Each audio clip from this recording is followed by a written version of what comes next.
संदीप जी, संदीप जी, संदीप जी। अपने बंगले के घर के पीछे के गेट से भागते हुए ये कोई आम शख्स नहीं है, ये बल्कि भारतीय जनता पार्टी के राज्यसभा सांसद संदीप पाठक हैं।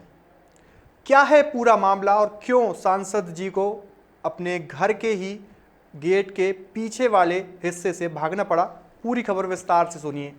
पंजाब की सियासत में उभरे ताज़ा विवाद ने सिर्फ एक नेता नहीं, पूरे सिस्टम पर सवाल खड़े कर दिए हैं। आम आदमी पार्टी छोड़कर भारतीय जनता पार्टी में शामिल हुए राज्यसभा सांसद संदीप पाठक के खिलाफ पंजाब में 2 एफआईआर दर्ज होने की खबरें हैं। पुलिस सूत्रों के मुताबिक ये केस भ्रष्टाचार, पद के दुरुपयोग और शोषण जैसे गंभीर आरोपों से जुड़े हैं, जिनमें गैर जमानती धाराएं भी लगाई गई हैं। दावा किया जा रहा है कि केस दर्ज होने की भनक लगते ही पाठक दिल्ली स्थित अपने आवास से पिछले दरवाजे से निकल गए।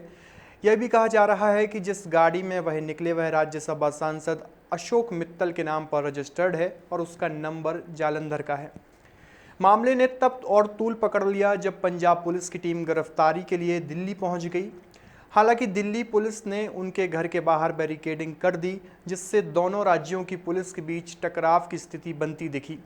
इस पूरे घटनाक्रम पर अभी तक पंजाब पुलिस या सरकार की तरफ से आधिकारिक बयान सामने नहीं आया है, जबकि खुद संदीप पाठक ने एक न्यूज़ एजेंसी को कहा कि उन्हें अपने खिलाफ किसी एफआईआर की जानकारी ही नहीं है।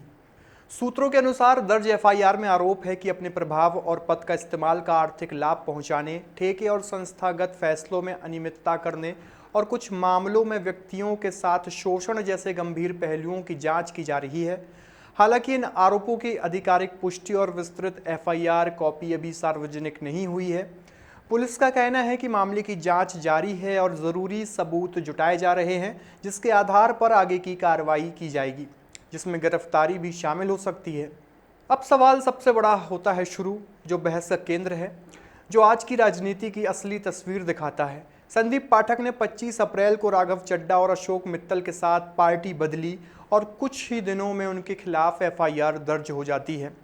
सवाल उठता है कि अगर ये आरोप इतने गंभीर थे तो अब तक कार्रवाई क्यों नहीं हुई।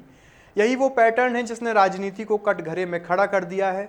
जब तक नेता सत्ता दल में रहता है उसके खिलाफ शिकायतें, आरोप और फाइलें दबी रहती हैं, लेकिन जैसे ही वो पार्टी बदलता है अचानक वही फाइलें खुल जाती हैं, जांच एजेंसियां सक्रिय हो जाती हैं और एफआईआर की लाइन लग जाती है। क्या ये महज संयोग है या सत्ता का सिस्टम पर असर? लेकिन जनता के मन में जो सवाल है वो और गहरा है। क्या जांच एजेंसियां सच में स्वतंत्र हैं या फिर उनका इस्तेमाल राजनीतिक हथियार की तरह हो रहा है?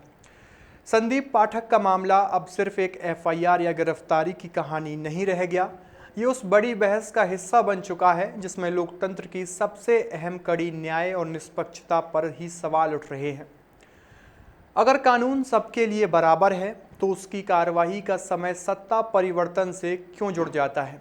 और अगर ऐसा बार बार हो रहा है तो क्या इसे सिर्फ संयोग कहकर टाला जा सकता है? यही वो सवाल है जिसका जवाब अब सिर्फ नेताओं को नहीं, पूरे सिस्टम को देना होगा। पंजाब पुलिस की इस कार्रवाई के बाद भारतीय जनता पार्टी के सांसद और प्रवक्ता सुधांशु त्रिवेदी का एक बयान सामने आया है। सुनिए उन्होंने इस पूरे मामले पर क्या कहा। राज्यसभा के सांसद श्री संदीप पाठक जी के आवास पर पंजाब पुलिस ने जाकर रेड करने का प्रयास किया। हम यह सवाल पूछना चाहते हैं पंजाब से, जहां कानून व्यवस्था की स्थिति इतनी लचर है कि आपकी पुलिस न ड्रग वालों को पकड़ पा रही है, जहां पवित्र हरमिंदर साहब के गेट के ऊपर भी गोली चल जाती है, जहां पर पुलिस अधिकारियों के कार्यालय पर हमला हो जाता है और वहां पर नियंत्रण न करके आज जिस प्रकार से पाठक जी के आवास पर पंजाब पुलिस ने धावा बोला है, मेरा सवाल केजरीवाल जी से है कि इस तथाकथित नई राजनीति के अलंबरदार यह बताएं कि आपके राज्य में जहां कानून व्यवस्था सर्वाधिक ध्वस्त है, और कल ही एक गंभीर आरोप पंजाब विधानसभा में विपक्ष के द्वारा लगाया गया कि मुख्यमंत्री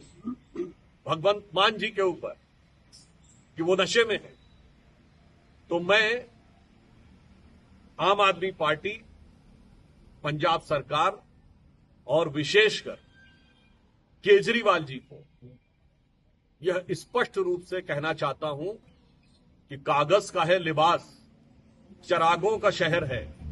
कागज का है लिबास, चरागों का शहर है। चलना संभल संभल के, क्योंकि तुम नशे में।